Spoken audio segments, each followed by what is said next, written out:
کہ اکثر علماء، مبلغین یا گھر میں بڑے یہ تلقین کرتے ہوئے نظر آتے ہیں، بھائی قرآن پڑھو، قرآن پڑھو، قرآن پڑھو، نماز پڑھو، نماز پڑھو، نماز. تو وہ نماز اور قرآن کیوں نہیں پڑھ رہا ہوتا؟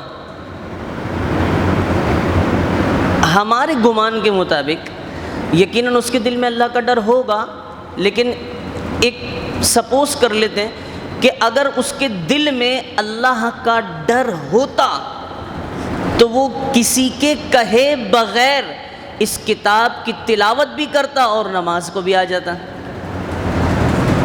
بھائی مجھ سے کسی نے کہا بھائی کرپشن ہے کیا؟ سمجھانے کے لیے عرض کر رہا ہوں، کرپشن ہے کیا؟ لوگ کرپشن کرتے ہیں، کیا چیز کیا ہے؟ کرپشن چوری ہے؟ بولا نہیں جناب، کرپشن چوری نہیں ہے. کرپشن کا مطلب یہ ہے کہ جو شخص کرپشن کر رہا ہے اسے اللہ کے ہونے پر ایمان نہیں ہے، جبھی تو وہ کرپشن کر رہا ہے، ورنہ وہ کرپشن کرتا ہے کیوں؟ اگر اسے پتہ ہوتا اللہ ہے، جب اللہ ہے تو پھر اللہ تبارک و تعالیٰ کی تمام تر مخلوقات پر بھی اس کو ایمان ہوتا، جنت پر، جہنم پر، سزا پر، ساری چیزوں پر ایمان ہوتا، تو وہ کرپشن کرتا ہے کیوں؟ بات سمجھ آ رہی ہے؟ تو اسی طرح ھدی للمتقین، وہ جو اللہ سے ڈرتے ہیں ان لوگوں کے لیے ہدایت.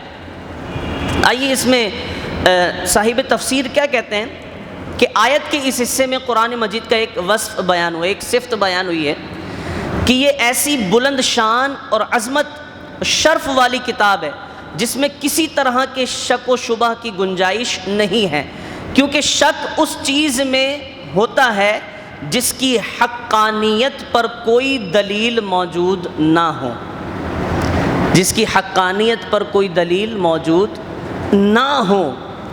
اب اس کی عام سی دلیل لے لیں. اگر میں آپ سے یہ کہوں کہ بھئی یہ 1400 سال سے ایسا ہی چلا آ رہا ہے، آپ بولیں گے کہ مولانا دعویٰ تو کر رہے ہیں، اس کی دلیل کیا ہے؟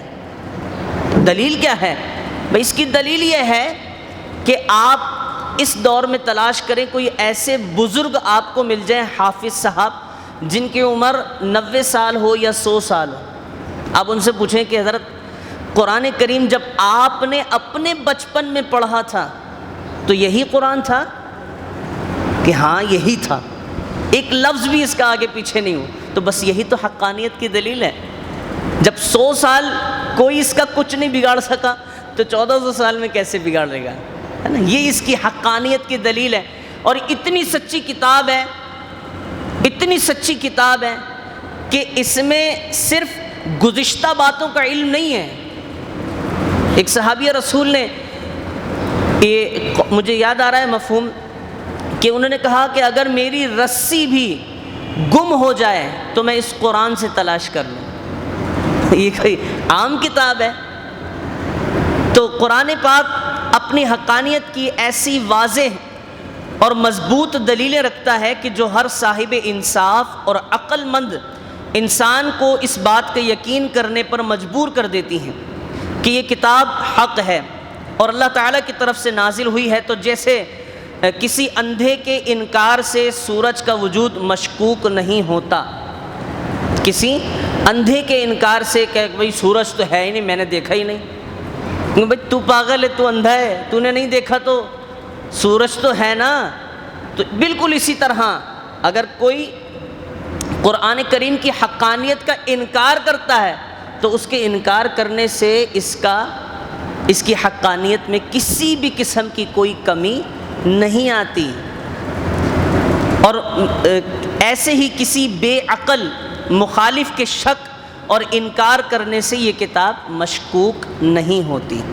جی یہ کتاب اپنی جگہ ہے، اٹل ہے، اس میں کوئی شک نہیں ہے. اب گزشتہ تو گزشتہ، آنے والا علم بھی اس کتاب میں موجود ہے. آگے فرماتے ہیں ھدی للمتقین، ڈرنے والوں کے لیے ہدایت. ویسے قرآن کریم میں کچھ مقامات پر ھدی للناس کہ ہر خاص و عام کے لیے ہدایت کی کتاب ہے، یہ بھی ہے، لیکن یہاں پر اس کا ذکر ہے ھدی للمتقین کہ ڈرنے والوں کے لیے ہدایت.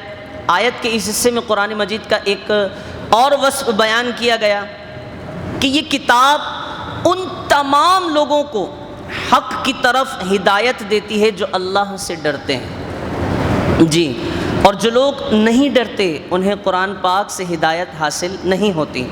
یاد رہے کہ قرآن کی ہدایت اور رہنمائی اگرچہ مومن اور کافر ہر شخص کے لیے عام ہے، جیسا کہ سورہ بقرہ کی آیت نمبر 185 میں اللہ تبارک و تعالی نے فرمایا ھدی للناس، کہ یہ ہر خاص و عام کے لیے ہدایت کی کتاب ہے، یعنی قرآن مجید لوگوں کے لیے ہدایت ہے، لیکن چونکہ قرآن مجید سے حقیقی نفع، حقیقی منافع، فائدہ یہ صرف متقی لوگ حاصل کر سکتے ہیں، اس لیے یہاں ھدی للمتقین یعنی متقین ڈرنے والوں کے لیے ہدایت کا لفظ فرمایا گیا ہے۔ جو اس کا حقیقی فائدہ ہے وہ وہی حاصل کرے گا جو اللہ سے ڈرتا ہو۔ بات سمجھ رہے ہیں؟ اب جو اللہ سے ڈرتا ہی نہیں ہے، جو اللہ سے ڈرتا ہی نہیں ہے، اسے اس کتاب سے کس قسم کا فائدہ حاصل ہوگا؟ تب میں یہ بھی عرض کر دوں حقیقی فائدہ کیا ہے اور عارضی فائدہ کیا ہے۔ اب میں نے ایک جگہ آرٹیکل پڑھا، ایک انگریز سائنسدان سے کسی نے پوچھا کہ بہت پرانے اخبار کا تھا کہ آپ نے ایٹم بم کیسے بنایا؟ ایٹم بم آپ نے کیسے بنایا؟ قرآن پڑھ کے۔ قرآن پڑھ کے بنایا۔ بھائی کیا پڑھا تھا قرآن میں؟ قرآن میں پڑھا تھا الم تر کیف فعل ربک باصحاب الفیل الم یجعل کیدہم فی تضلیل وارسل علیہم طیرا ابابیل ترمیہم بحجارۃ من سجیل فجعلہم کعصف مأکول۔ یہ پڑھ کے میں نے ایٹم بم بنا دیا۔ اب اس کے ایٹم بم بنانے سے اسے اخروی آخرت کا کوئی فائدہ پہنچا؟ بتائیے، کوئی آخرت کا فائدہ ہوا ہو؟ تو وہ عارضی فائدہ تو اس نے لے لیا، عارضی منافع تو اس نے حاصل کر لیا، لیکن حقیقی منافع کیا ہے؟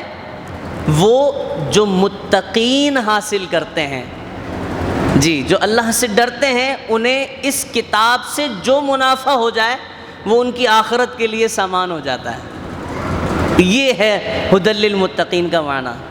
تو عارضی ہر خاص و عام کے لیے، جسے اللہ تبارک و تعالی رحمان و رحیم ہے، دنیا میں وہ ہر کسی کو رزق دے رہا ہے، کافر کو بھی، فلاں فلاں فلاں ایکس وائی زیڈ ہر کسی کو رزق پہنچا رہا ہے، لیکن آخرت میں اس کا رزق مخصوص ہوگا، خاص لوگوں کو دیا جائے گا۔ وہ کون ہوں گے؟ جو یہاں سے ایمان لے کر جائیں گے۔ ہاں، جو یہاں سے ایمان لے کر نہیں جا سکا اسے وہاں پہ اللہ تبارک و تعالیٰ وہ رزق عطا نہیں فرمائے گا جو یہاں ہر خاص و عام کو عطا فرما رہا ہے۔ وہاں جو اللہ تبارک و تعالیٰ رحمان، جن لوگوں پر یہاں ہر کسی پر رحمان ہے، ہر کسی پہ مہربانی کر رہا ہے رب، لیکن آخرت میں رحیم ہوگا، وہ رحم فرمائے گا کس پر؟ امت محمدیہ پر اور دیگر وہ لوگ جو گزشتہ امتوں میں ایمان والے تھے اور ایمان کے ساتھ اس دنیا سے چلے گئے۔ تو یہ فرق ہے متقین اور للناس میں، کہ ھدی للناس جس نے پڑھا فائدہ اس کو مل جائے گا۔ یہ قرآن پاک کی عظمت ہے، جو اس کو پڑھے گا فائدہ اسے مل جائے گا، یا چاہے وہ مسلمان ہو کا فائدہ مل جائے گا، لیکن حقیقی فائدہ وہی حاصل کر سکے گا کہ جو اللہ تبارک و تعالیٰ سے ڈرنے والے لوگوں میں شامل ہے۔ دعا ہے کہ رب کریم ہمیں رب باری تعالیٰ سے ڈرنے والے لوگوں میں شامل فرما دے اور ہمیں قرآن کریم کا حقیقی فائدہ حاصل کرنے کی توفیق نصیب فرمائے۔ انشاءاللہ اگلی جو 3 آیتیں میں نے تلاوت کی تھیں اس کا درس آئندہ اتوار کو ہم کریں گے، اور اسی طرح ارادہ اب یہی ہے کہ جیسے ہم نے آج بالکل الف لام میم سے شروع کیا ہے، ارادہ یہ زندگی بخیر یہاں پہ موجود رہے، تو مکمل سیکوینس کے ساتھ آیت با آیت قرآن کریم کا درس آپ لوگوں کی سماعتوں کی نظر کریں گے، اور اسی انداز میں انشاءاللہ دعا ہے کہ رب کریم ہمیں اس پر عمل کرنے کی، اسے دوسروں تک پہنچانے کی اور اسے یاد رکھنے کی، اپنے ذہنوں میں محفوظ رکھنے کی توفیق نصیب فرمائے۔ آمین بجاہ سید المرسلین صلی اللہ تعالی علیہ وآلہ وبارک وسلم۔ چونکہ قرآن کریم کا درس ہے، اسی لیے ہمیں اس کے فوراً بعد توبہ کرنی چاہیے کہ ممکنات میں سے ہے کہ ہماری زبان سے کوئی ایسا کلمہ ادا ہو گیا ہو جو قرآن کریم کی شان کے لائق، یا ہمارے کانوں نے کوئی ایسا جملہ سن لیا ہو تو ہم اللہ تبارک و تعالیٰ کی بارگاہ میں توبہ کرتے ہیں، رجوع الی اللہ کرتے ہیں، اللہ تبارک و تعالیٰ ہم سب کے گناہوں کو معاف فرمائے۔ امین۔ اللہم صلی وسلم علی سیدنا محمد قد ضاقت حیلتی ادرکنی یا رسول اللہ صلی اللہ تعالی علیہ وسلم۔